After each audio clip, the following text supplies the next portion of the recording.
So if you're new, stand up. No. Who's new? Who has come for the first luncheon ever? Well, welcome. And let's hope you make this a monthly habit. So the Lorentszen Center aims to have conversations like what we're about to have today that are at the intersections of faith and work and values and ethics, or you can read the formal thing over there. So today we're really honored to have Christy be our speaker. And I'm so happy that I don't get to introduce her because there's other people who know you even better than I do. But before we get to all that, we're gonna eat. And before we eat, we're gonna have an invocation by Michelle.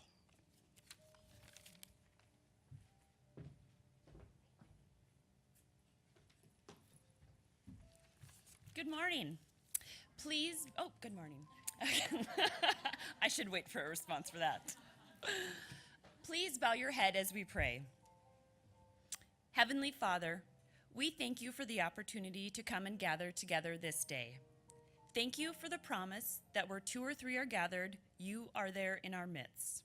Lord, we welcome you amongst us today and celebrate the gift of life that you have given each of us. Bless this food we are about to share, a sign of your goodness to us. Bless those who prepared it, who serve it, and keep us ever mindful of those who go hungry. We thank you for the friends, co-workers, and community members that have joined us here today as we share fellowship and this meal. Help us to make all things better than we find them today, and help us to make our community a better place for collaborative leadership. We ask these things in your name. Amen. Thank you.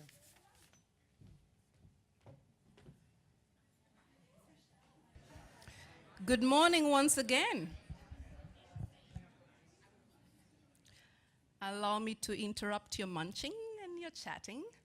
I'll ask Christina Hein to come and introduce her boss lady.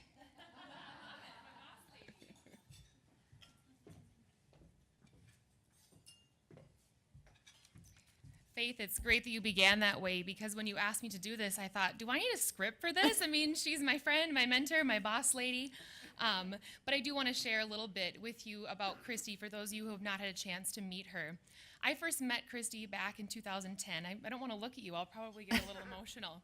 And she was a big sister in the Big Brother, Big Sister program. I was working at United Way, and her story was incredible. She was paired with a 9-year-old in our community, and they had this awesome story and this mentorship, and she had just helped her to get a scholarship to go to college in this community. And I was so taken with the story, and I said, would you like to speak at our United Way event? And quickly I learned about her that she is willing to give in this community, and she wants to use her talents, her experiences, and all that she has to plug into organizations and like United Way and many others to utilize that to make things better. And she spoke, and quickly after that we said, do you want to work here? We didn't really say that, but we were so excited when she came on board as our resource development director and had a chance to work with her for a couple of years. And as you can tell, imagine how thrilled I was when last spring they announced that she would be our president at United Way and I would have a chance to work with her again. So a little bit about our path and how long that we've known one another. So a couple more interesting facts. I think there are a couple things you might not know about her, so let me run through a couple of those. She is a Cobber. Wow, surprise. But I wanted to tell you that she graduated in 1998, and she requests that you do not do any math on that number. So don't do it. We'll just keep going. She definitely bleeds that maroon and gold. And she graduated with a business and English major and a minor in communications. She also has an MBA from University of Mary. Fun fact about Christy, she is a dog lover. She has a little fur baby named Taser, and I can tell you, they have the same zest for life. They are a pair because each of them, Taser and Christy, when you meet them, you are showered with hugs and love. And so you can see they're definitely a pair. She is on a couple top 10 lists. She is top 10 most valued Starbucks customer and Amazon. And you know what, I don't know where that top 10 is published, but you're definitely on it. But another thing about Christy, if you've ever been to Starbucks with her, You have coffee, but every single person that comes through the door knows her and she greets. And you can see that is a result of what she's talking about today, that collaborative leadership and that true love of people. And it's a fun experience to go have coffee with her and see that flood of people. Another thing you may not know about her husband Greg and Christy, they are avid hockey fans. They've got lots of hockey memorabilia, and they are taking trips to see many, many hockey arenas across our great country. And another fun fact is she will tell you that her dream job is being president of United Way. And I believe her. Do we believe her, right? It's her dream job.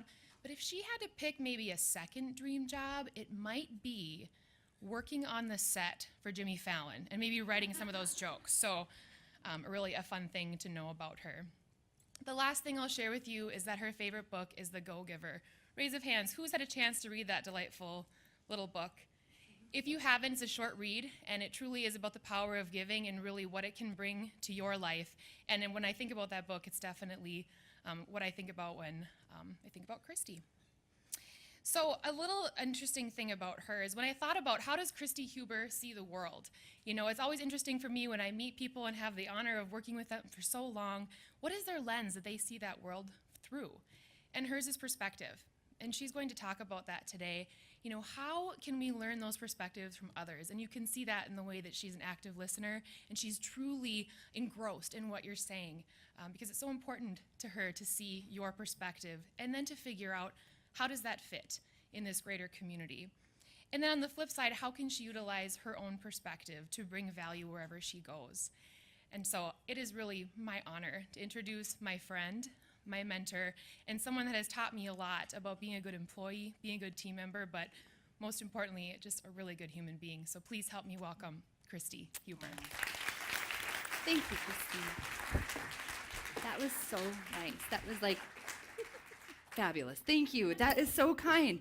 You know, so many times you get those like introductions and they are so like, you know, this person is a robot and they don't, you know, they wash their hair on Tuesday and it's like, you know, it's just so not connected. And so Christina and I are just so grateful to get to work together. I could echo all of those things back to Christina.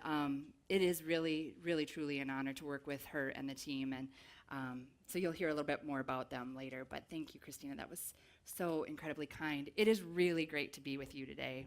I have to tell you that I was really nervous when I think it was actually Carol first that said, hey, I've got this idea. Why don't we ask you to come and be a speaker at the Lorentszen Luncheon? And I was like, yeah, that sounds like a great idea, like in September. And it's March 10th today. So, but I've been really thinking about this, and I want you to know that I've spent so much time having conversations with leaders and people that I admire in this community in order to be prepared to share some of this with you today. And so I hope that you find it to be interesting. I hope that you have something that you take away from this that you can use immediately when you leave today, because this is truly a conversation that I care deeply, deeply about. And so, and also, can I just mention how great it is to see all of you friends here today? Thank you.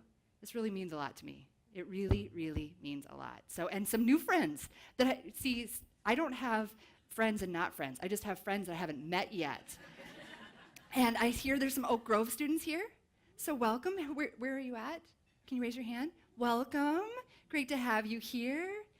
Hopefully you find something that's inspiring as well that you can take back with you and share with your classmates today.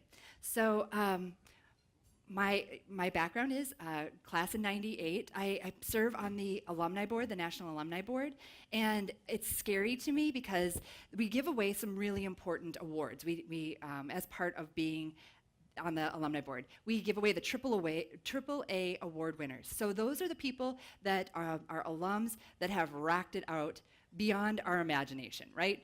And then we have some of our newer leaders, which is the Sent Forth Award. And those are people who are 20 years or under out from graduation. And every year, as Shelley Ulvin and I are on this together, we look at these dates and we're like, oh my gosh, these dates are getting closer and closer to our dates. How can this be 20 years out of school? And so it's quite amazing when you think about all that has happened and looking back and just then taking a moment to think about what do we want the next 20 years to look like, and how do we want to shape the future of that. And so I want to share a couple of things with you. I was in a lot of things at Concordia. I was on this is the orientation committee that I got to work with, and I helped out with orientation as a communicator. Back in the day, we called them communicators, and they were the people that were just like, these were Cobber, Happy Cobber Plus. Like, this is Happy Cobber over the top, right? You are meant to be a communicator, to welcome in and to get these new freshman students acclimated. And so if you become like Happy Cobber plus, then you get nominated to be a part of the orientation committee, which spends a year in the planning for this. And so this group, we were really very tight. It was amazing. I also picked this picture because it was my first hockey jersey. So I thought that was only fitting as well. Not a New Jersey Devils fan anymore. We have now switched, my husband and I, big Chicago Blackhawks fans. But he was very impressed that I actually owned a hockey jersey. So with that, I was also a part of some other really important committees. I was a part of a committee called AWARE, and the acronym I know stood for something really important, but we just called it kind of like the Make Good Choices Committee. You know that part of Pitch Perfect where the one friend sends the other friend off and says, make good choices? You know, that was our kind of mantra as part of this, you know, be healthy, you know, be careful and help others, you know, be part of this community. So that was fantastic. I enjoyed that a lot. But I would tell you that one of the things that I most appreciated was the opportunity for us to have these great professors. And actually, Hank Kachuk is here today, and I'm very grateful that you came today, Hank. Hank actually was not my advisor, although you can see I look like I was indebted to him.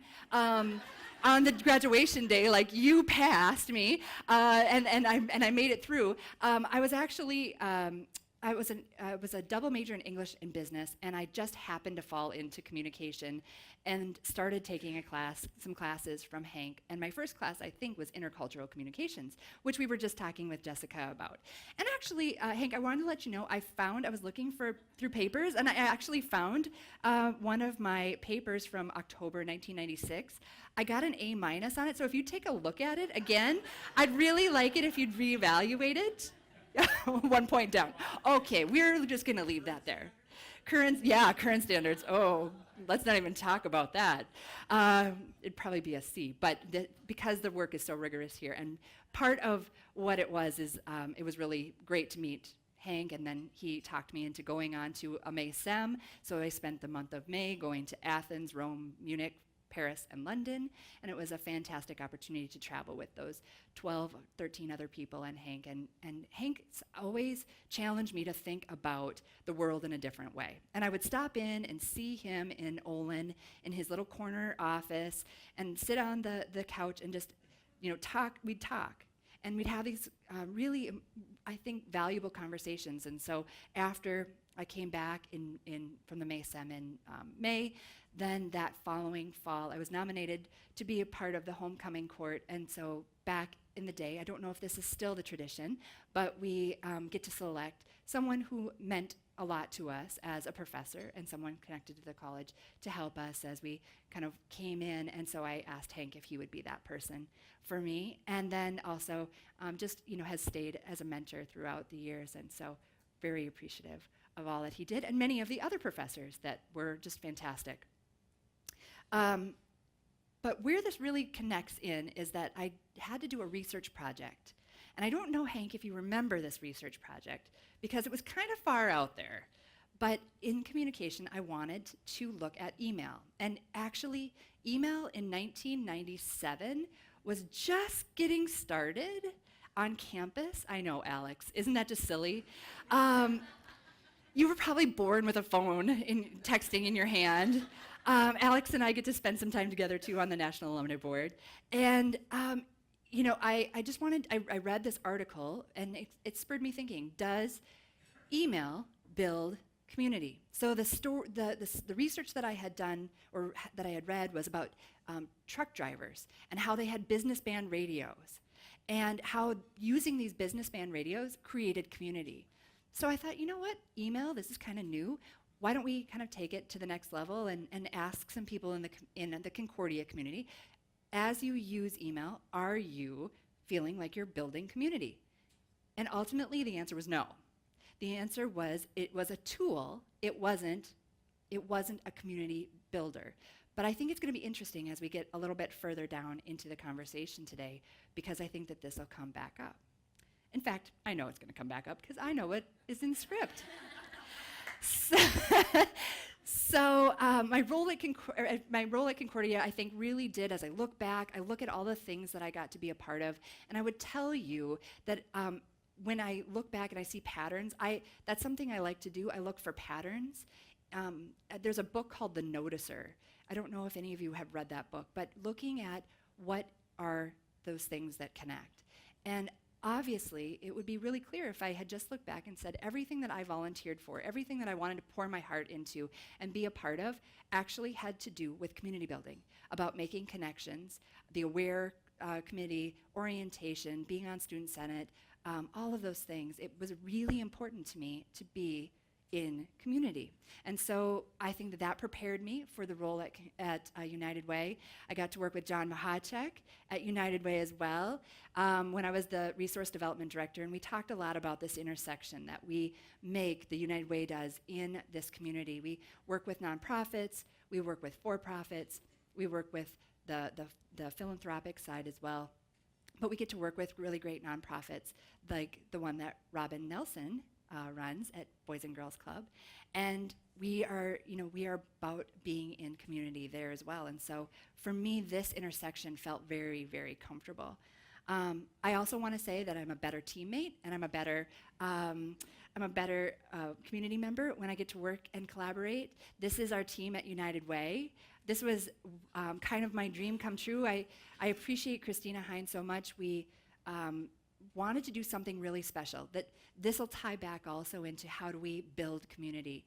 But what we did is we wanted to thank the community in a different way for the role that they played in the United Way campaign this year. We have over 650 businesses that take time and they invest not only their own team's resources, but their own resources, and we wanted to do something really fun. And with my love of Jimmy Fallon, I just said, hey, can we make this possible? And I think Great North Insurance could actually get up and they could tell us a little bit about what it felt like to be on the United Way couch, because all of the winners got to come up and sit on the orange couch, and we had our Jimmy Fallon, local individual, Eric Piella. He did a great job.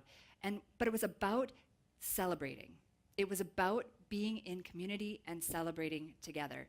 And so this team really made that happen, and they are just absolutely phenomenal, and I'm incredibly grateful that I get to work with them. So as we take away time today, this is my approach as I've prepared for the presentation today.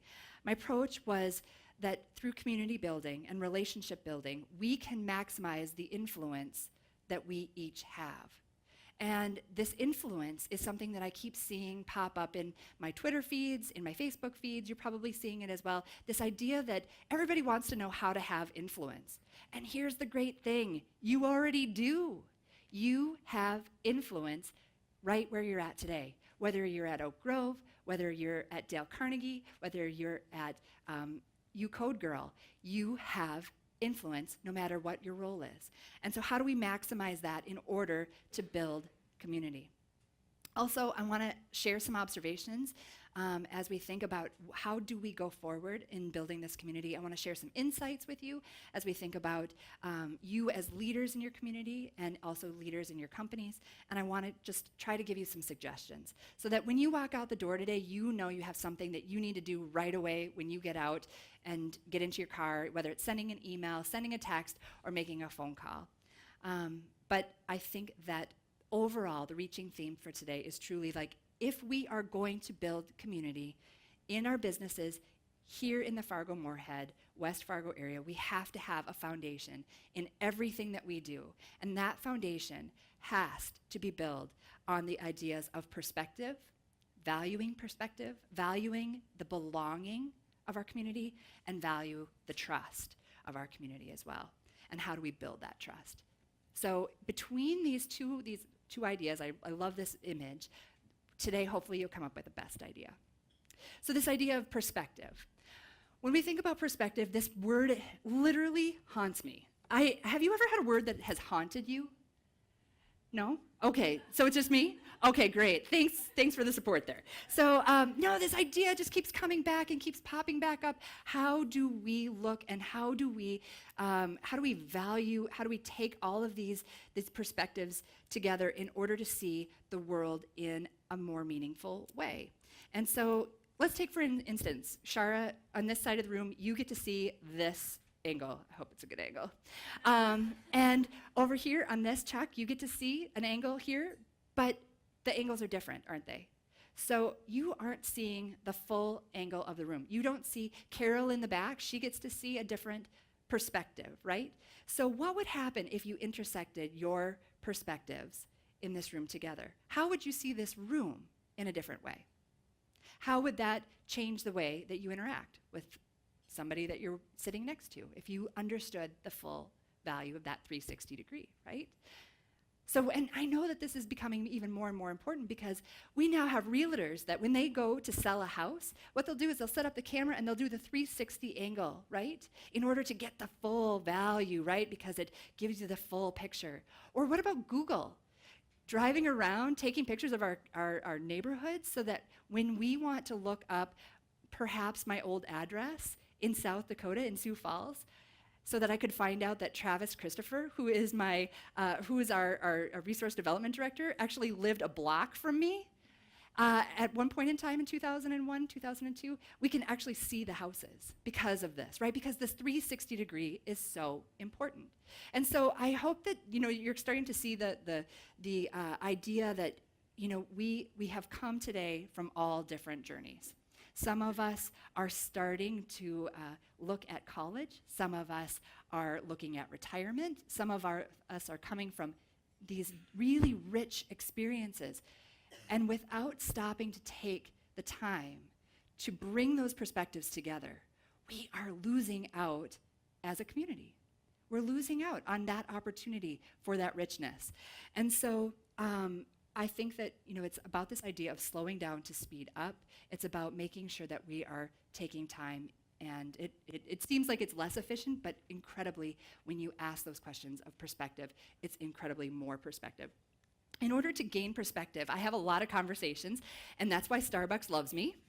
And I love coffee, but I love to have coffee and conversations. And so I'm a part of a lot of different groups. And some of them are here today, that this is the power of bringing people together, that you have this support. So Danielle Paulus and I started talking about, wouldn't it be great if we would bring a group of women together that are leaders in the community? And wouldn't it be great if we took some time to share our perspective on lots of different things, maybe once a month? Wouldn't that be great? Let's do that. And then 6 months later, Danielle was like, hey, Christy, remember that time we had that conversation? But we made it happen. And now today we have this richness, this support, this group of people that are in our lives that can help us see this other perspective. I want to point out Smita Garg, who's here today. Smita is one of my new friends. Smita and her husband, Adi, they moved here from Canada, from Saskatoon, and they actually, Adi, her husband, was relocated here. He works at Case New Holland. And through some conversations that I had as United Way and Case, he told me about this wonderful woman, Smita. And I was like, I have to know her. So Smita and I had, actually, with Thomas Hill, we had lunch.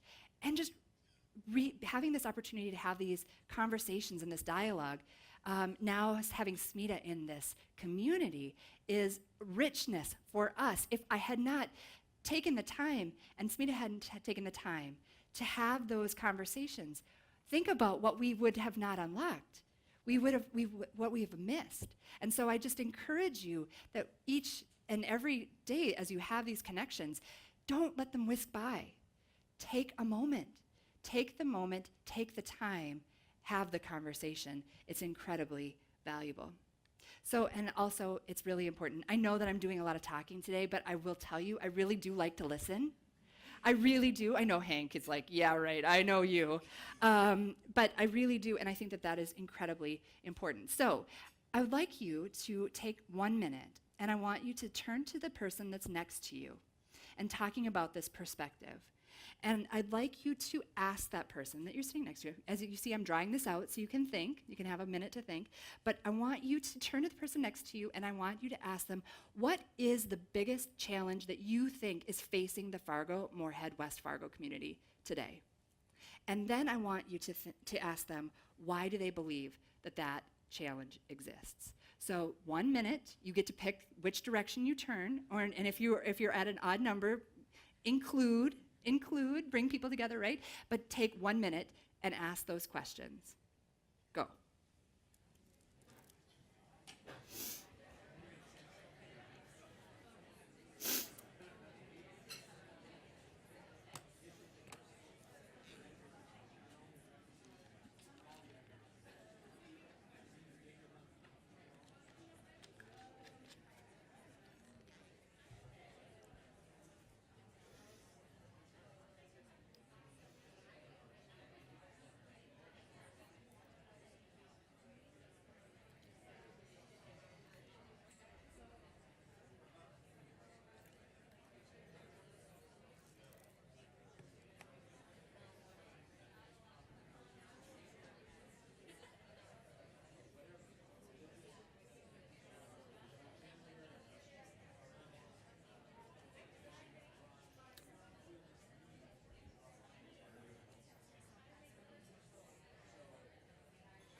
I hate to even break this up. This is so good. You could probably talk for the rest of the time, and we could probably come up with a lot of solutions. This is awesome. So how many of you realize that you don't have the same perspective on what our community's greatest challenge is? Raise your hand. How many of you saw that you said that this is the biggest challenge, and the other person that you were sitting next to talking to said it was the same one? So kind of maybe 60-40? Good. Well, I think that this is how incredibly important it is. How would you have known what the person next to you, how would you have known what was important to them or where their perspective was coming if you hadn't asked? And now the question is, what will you do with this now that you know? How do you take that with you? How do you engage that with you? I asked the same question to our nonprofit partners. And when we brought everybody together last summer, and this was what they had told us. So we used a Wordle, and they could type in, they could text in, and they could tell us what words, what issues are the biggest issues that are facing our community today. And you can see that even with our diverse group, We have great nonprofit partners. Darren is here from the village. We have awesome partners, but we all see things from a different perspective, and we all see the needs and the challenges differently. I then asked them, what is the biggest opportunity that we need to realize in order to solve these major problems? And this is what our partners, what our nonprofit partners told us through that Wordle again. And again, it always kind of comes back to this idea of money and resources, or lack thereof. But I will tell you this, that we haven't even begun to unlock the potential in this community of resources that are available. We have so many opportunities if we work together. And if we collaborate, and if we can communicate in a different way, we can find these amazing strategies and implement these strategies together in order to solve these incredibly challenging problems with research, with connections, with resources. So how many of you, when you were sitting there, you found yourself waiting to talk? And you were listening, but you were really kind of calculating your response in the back of your head. And you were thinking, yeah, I'm kind of on page with you, but I'm still getting my case ready.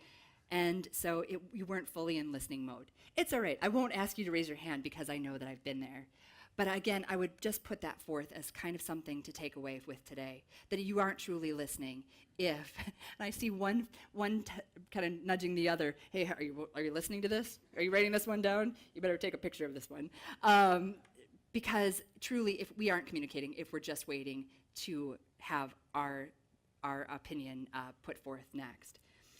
I would say that another very valuable way that I've gained an opportunity to understand the perspective and the needs of this community is through volunteering. And Christina mentioned my love of connecting in with the Big Brother, Big Sister program, and it was an amazing experience. My little was 9 when we met, and it was very difficult. She and I came from completely different perspectives. Her family was made up of her dad and her brother, and the three of them lived in a 2-bedroom apartment in North Fargo, and her world was very much North Fargo. And so through our experiences and through being able to have conversations and to be able to go and have experiences, we talked about the fact that you need to be planning for college. You need to have an opportunity to go on and to learn and to have a bigger perspective of the world. And so through our work together with the Big Brother, Big Sister program, she did have the opportunity, and she graduated actually from MSUM this last spring. And I'm incredibly proud of her. And she actually wants to go on, and she wants to get her master's degree in psychology, which is huge because she really was the first person in her family to go beyond high school. So it is about that perspective. When we gain that greater perspective, when we volunteer and we have that opportunity. We have community panels that we have with United Way, and each and every year we take the time to bring 80 to 100 different volunteers from the community together, and they go out and they visit great programs like Jessica's over at LSS. They go see the village, they go see Boys and Girls Club, and they actually these volunteers get to go ask questions, and they get to see what is happening with those dollars that are raised through the United Way campaign. And it's a really rewarding experience. And so, in fact, Faith is actually part of a panel, and she's kind of doing double duty today. She was out on a panel, and she's back here, and then she'll be back for the discussion in the afternoon. But to be able to have that perspective and volunteering is absolutely crucial. And so I just say that it is an opportunity for people to be involved in a different way. One thing that I wanted to talk about with United Way collaboration, and in this example, I wanted to share with you something that I think that Jessica could probably shed some light on, and with the experiences that she had previously when she was at the city of Fargo. If any of you had said you believe that homelessness is one of our biggest issues in our community, you would be right. That is absolutely right there as one of our biggest challenges. They're all really kind of interconnected when it comes to poverty, when it comes to making sure that kids are ready for school. This little guy, this picture was actually taken at Churches United. He is a member of our community. He was living there with his family. Christina actually had an opportunity to visit with him this past summer and get to know him and his family. He has a sister as well, and they were just taking a moment. They were having a meal at Churches United, And, for me, this picture really says a lot because this is the face of our future community. And it is crucial that we do something about this. And so one of the things that United Way has been working on is implementing this collaborative effort around Housing First, which is truly what it is. It is a strategy that has worked in other parts of the country and in Canada that talks about the fact that no matter what, no matter who you are, no matter if you are, you have struggled with addiction, if you have felonies, if you are just at the depths of despair, you deserve first and foremost to have some place to live that is safe. And they have found that through that, implementing that strategy, that so many of those people have that is their path to overcoming addiction. It's their path to being connected in with workforce opportunities. And so that Housing First, it's not the only part of the strategy, but it's the first part. And so we have been working with some fantastic nonprofit partners with the United Way, and we have seen some really great progress. And I know 10 years ago when this strategy rolled out, our community was not in favor of this. There were a lot of people that said, you need to prove that you need to be sober in order to be worthy of a home. And I can tell you, the great thing is our community is changing, our community is softening, our community is embracing the needs of people and understanding what is it that Jesus asked us to do. To be kind, to help others at the point of need, to not judge, right? And so this is one part of that collaborative work that we're doing, and we are seeing real results. And I will tell you that there are several individuals that normally would be kind of classified as frequent flyers with our police system, with our ambulance system. They aren't utilizing those services like they have in the past because of the new strategy. But it takes all of these nonprofits working together. This is not just one nonprofit saying we've got the answer. It is going to take collaboration and above and beyond collaboration. So it's very, very exciting to see that. When I would also say that right now, I don't know if you feel this way, I feel like in my 41 years, I've never seen the country be as divided, and even our own community be as divided as it is today because of issues that I think go back to this idea of fear, and that we need to truly seek to understand others' perspectives and have the conversations and to nurture this idea. Jessica and I talk about this a lot as we get to have coffee together, about this idea of nurturing a belonging community, that we all belong. It's not them, it's not us, it's we. And so, I think about back, I was in Washington, D.C. with my husband in January, and we were standing at the foot of the Abraham Lincoln Memorial, and was having this moment, right? And that's actually a picture I took with my cell phone. And I was having this moment thinking, of how divisive the things and the work that Abraham Lincoln had bring people through, and how he talked about a house divided cannot stand. And I took a picture of this because I was like, oh, that resonates with me. And as a community, we can't be a house divided. As a country, we can't be a house divided. But then I went back and I did a little more digging, and I was like, oh, yes, Abraham Lincoln, he spent a lot of time with his Bible and his faith. And I went back, and not only is it in Mark 3:25 that it's mentioned, a house divided against itself is a house that cannot stand, but also Matthew 12:22 through 28. And so I don't know if God's telling us something by putting it in the Bible twice. Maybe a hint, maybe a subtle hint, but again, I think it goes back to that idea that this is something we need to clue in on. He also, Lincoln, what impressed me about this is that he had utilized this time, this very divisive time. How many of you have read the book, A Team of Rivals? Have you read that? And how bringing together such a diverse group of perspectives helped to lead in a very impactful way. And so, again, it resonated, and I think that it is crucial for us to think about this perspective. So my question to you is, as you move along with your day, what perspectives or what conversations do you want to schedule as soon as you leave today that you have been thinking about, it's been kind of ruminating, but you want to be intentional about scheduling a coffee connect, or you want to schedule just some time to stop by and have a conversation with someone who has a perspective that you know is different than yours, and you've been putting it off because it's like, nope, I'm going to put it off. I'm not going to have that conversation. But you have that conversation today, or you schedule that to have that. What would be the benefit of that for our community? What would be the challenge? What would be the conversations? And how will you use that information to impact your work? So that's my first challenge to you. You can write those down if you want. If you have really good memories, you can just remember that as well. The second thing that we want to talk about, and this is that idea of it's going to take us in these conversations, we're going to have to be patient with each other. We're going to have to be gentle with each other, because these are very difficult times, right? But I think these are absolutely conversations worth having. How many of you had a chance to talk or to hear from David Brooks when he was here? Oh, good. I'm so glad so many of you were here. So our Concordia book group, there's a group of us that gets together and we have these conversations on a monthly basis. Faith brings us together, which thank you for doing that, Faith. And there's a few of us that are part of that have that opportunity. But when we read the book to character, the road to character, it was one of those things that there's all of these really incredible vignettes in this book.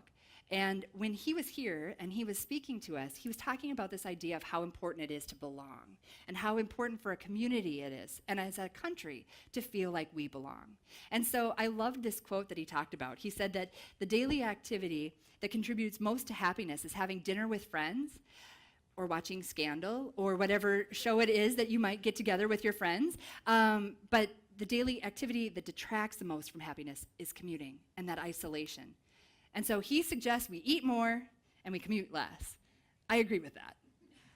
I do not disagree with David Brooks in that. But I will tell you that this is an idea, this isolation. He talks about how we are becoming a country that we're isolating ourselves from each other. And technology is part of that and the challenge of that. And how do we fight against that? And how do we still continue to pull together as a community and not fall into that trap? I read, if you start Googling isolation and what's happening as our country becomes more isolated from each other, I think that you'll see, even back in 2014, that it's really causing a health epidemic. And this idea of isolation truly is impacting us in ways we probably never knew. So the New York Times, there was an article that I just ran across, How Isolation is Killing Us. It came from December 22nd, 2016. And they talked about it truly as an epidemic, and that it's increasingly recognized as having dire physical, mental, and emotional consequences. And since the 1980s, like this stat says, the percentage of American adults who say they're lonely has doubled from 20 to 40%. We have more technology. Like, my mom can get a hold of me no matter where I'm at on my smartphone. There is no reason. Remember back in the days, remember when we actually had like phones that were attached to your dorm room and you actually had to have an answering machine?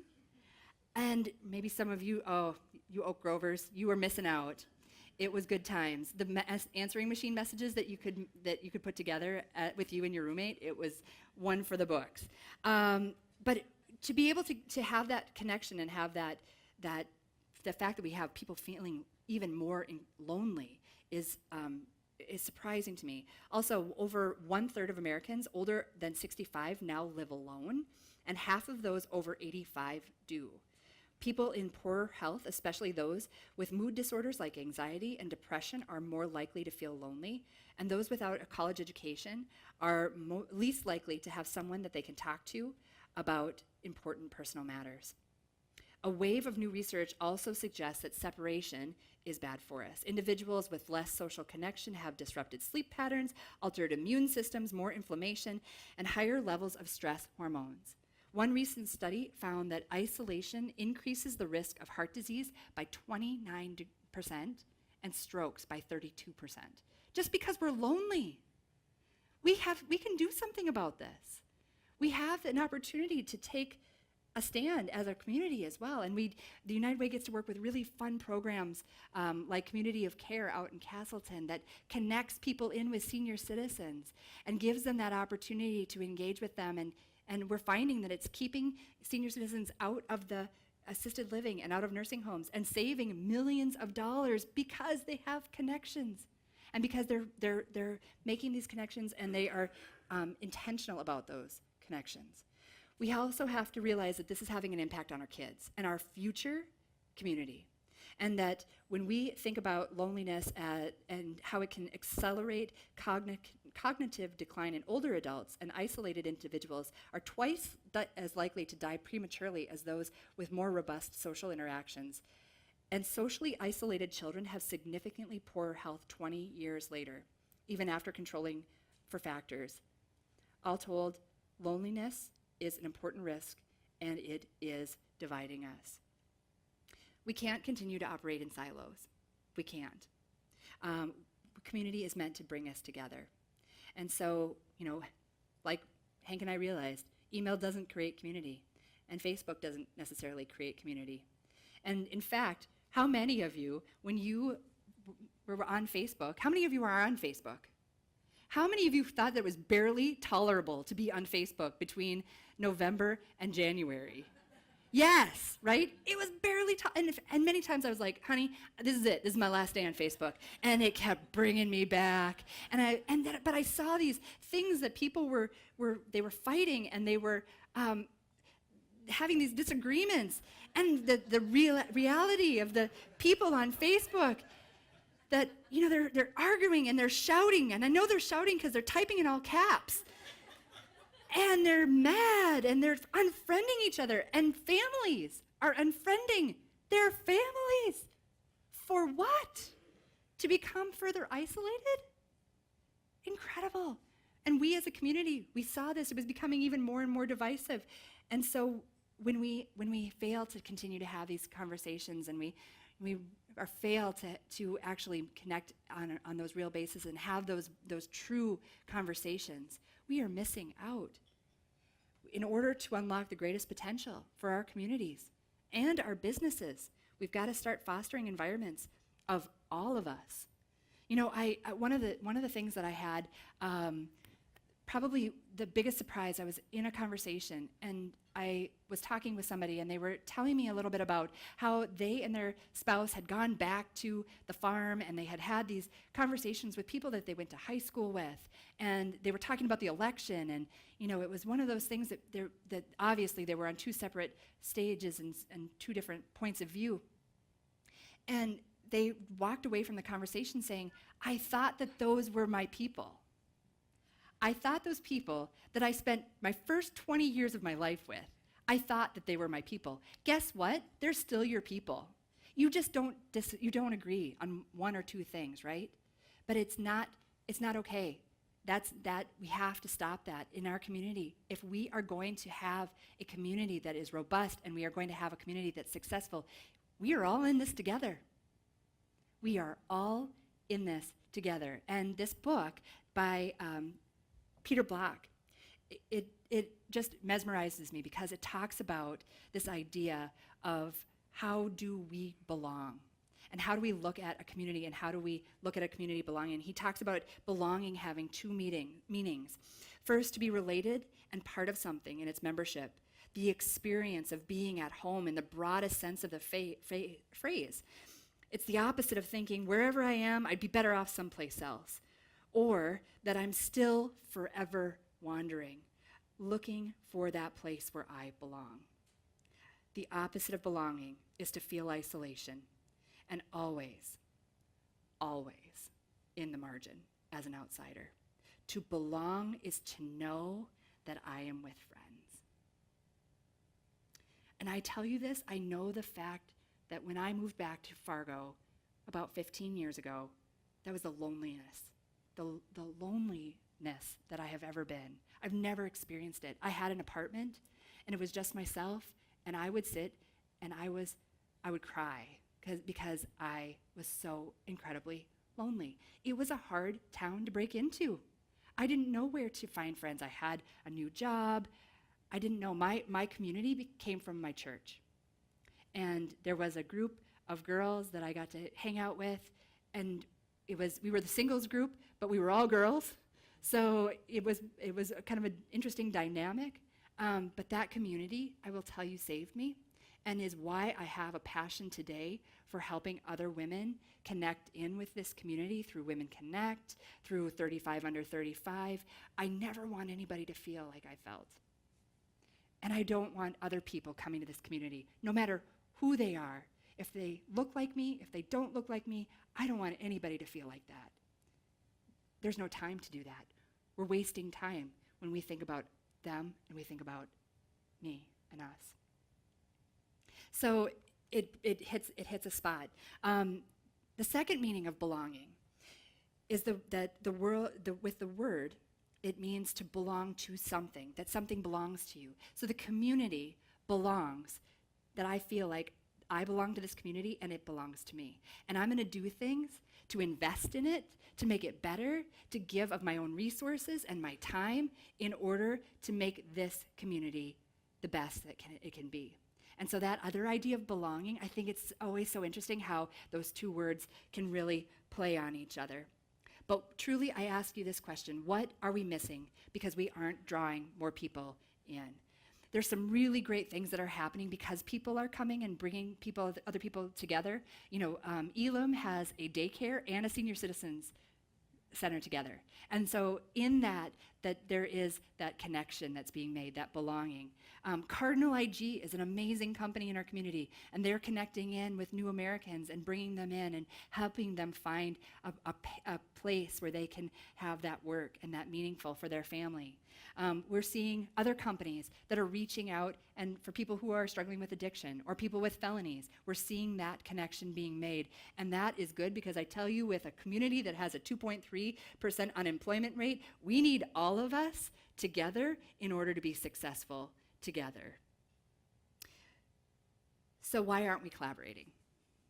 That's the question that at our last get-together, our Concordia book group, I said, Dr. Devery, why aren't we communicating? Why aren't we collaborating? And we talked about this idea that there was an article in the Harvard Business Review just in January, February, and it was called the idea of, it was focusing around trust. That's what I'm trying to say. And it was the neuroscience of trust. And I actually even brought it to this group of women that I get to spend time with on leadership. I'm like, help me dive into this. Help me understand this. And through that, I also had a chance to read an article in the Atlantic, and it led me to this trust barometer, this study that's done by Edelman. And I don't know, have any of you seen this before? So you can just go out, you can Google this trust barometer, and it's crazy. They've been tracking trust in the communities and globally since 2012.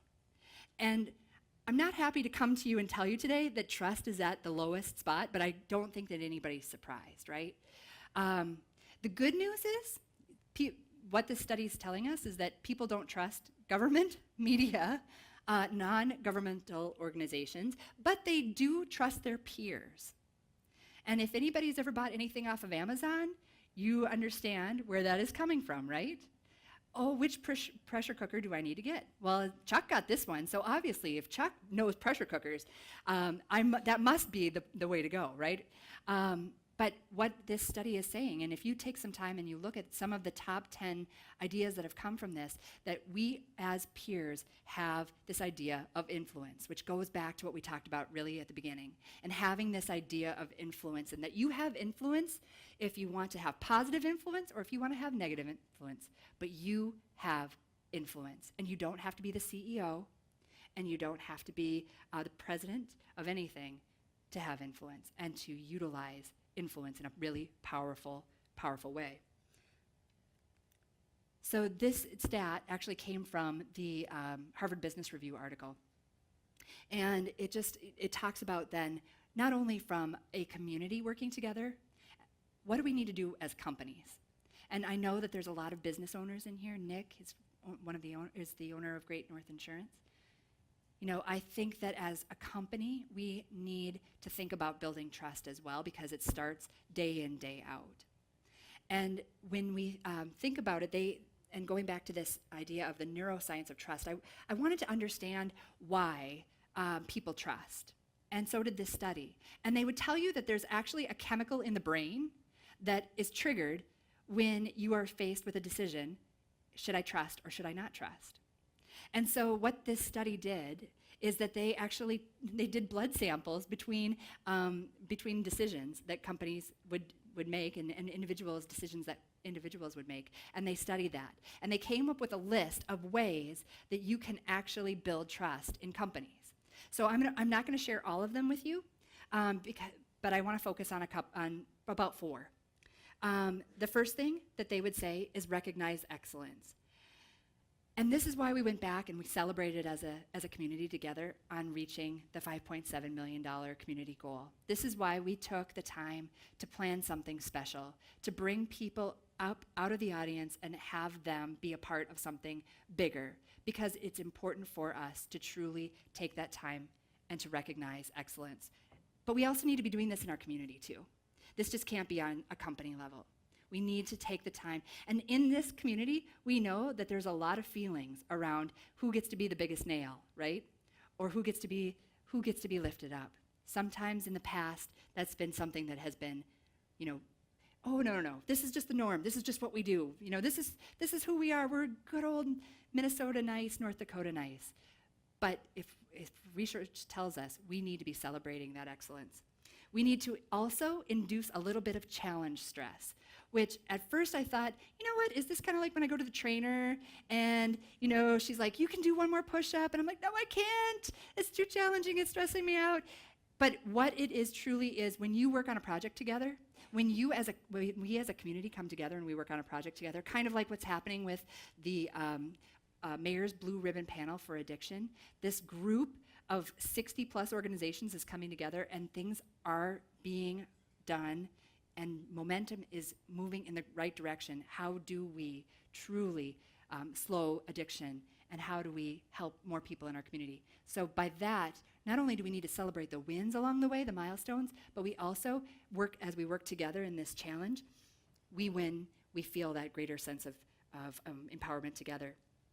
One of the stats from inducing challenge stress that you can take back with you to Good Bulb, Shara, is that there was a professor at Harvard, and they did a study, and they said that they analyzed 12,000 diary entries of employees from different industries, and they found that 76% of the people that reported their best days involved in making progress toward goals.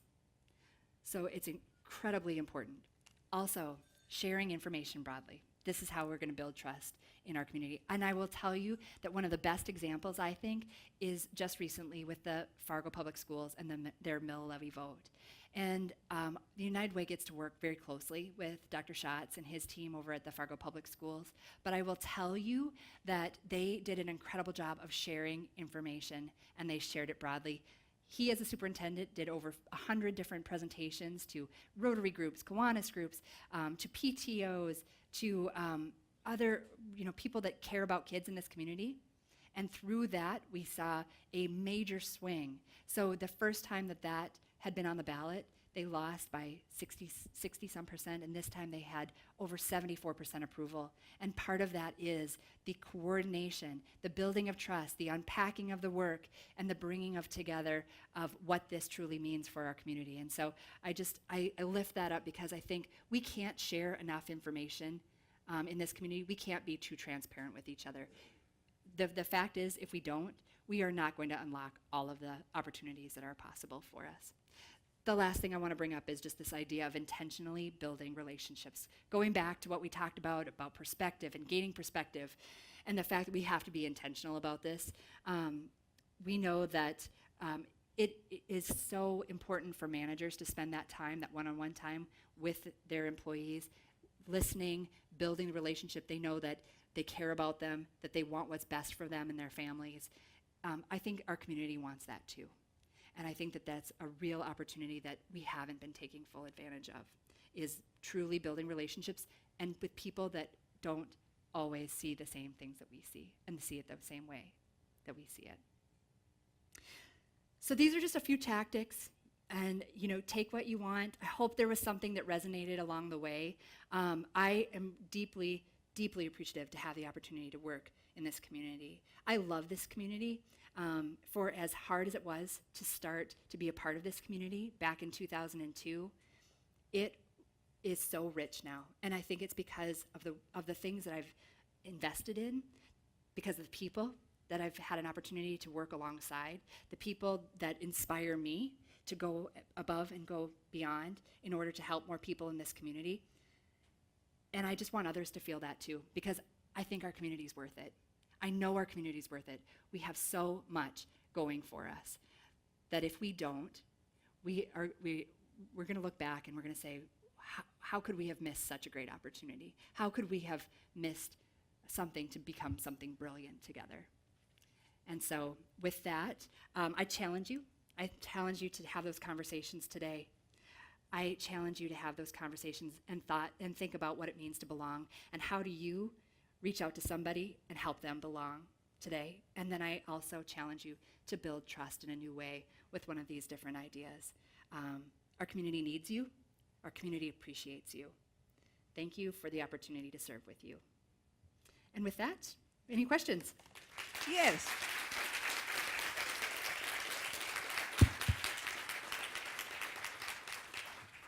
We don't have a lot of time, but we do That's have some time okay. for questions. Not a problem. No, we're not skipping questions. Are we? Anyone got a hot question for Christy? Hot question is, I think, the theme. Oh my gosh, is it so hot in here?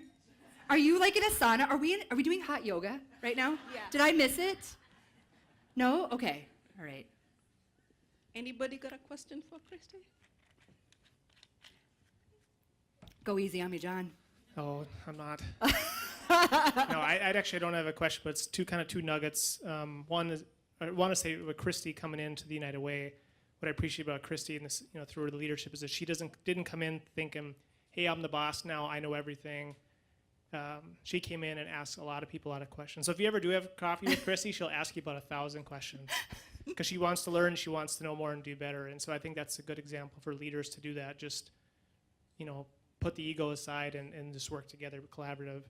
The other thing is the example, is it SMETA? Is that the? Yeah, Smita. So that's an Yeah. example too, that all of us can do that. And our community is growing a lot. They're growing really fast.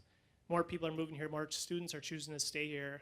So it's easy for all of us to just be receptive to someone that's new and connect to them. And so I appreciate that you're talking about this and taking steps like that. Absolutely. I think that, John, that's a really good point. We have thousands of students that graduate from the Fargo-Moorhead community every single year, and we have this drift or this pull that pulls them away from this community. And what can we be doing as individuals, day in, day out? We run into people at the store, right? We run into people at Starbucks. We run into people no matter where we go. What are we doing to intentionally build relationship with people? And I know that some of you are introverts in here and you're like, oh, Christy, like that is the last thing that I would ever want to do. I'm just gonna challenge you. Just like John said, our community depends on it. And so I challenge you to just at least say hi. You don't know how far a smile can go in making somebody feel welcome. So thank you, John. Any other comments or questions? So apparently you preached such a good sermon. They're still chewing on it. I And hope that there's is something wonderful. that you could take with. I just want you to know I really appreciate this. Thank you so much for this opportunity. Thank you all for coming and taking this time. It means a lot. Thank you. Join me in thanking Christy for a wonderful, wonderful talk.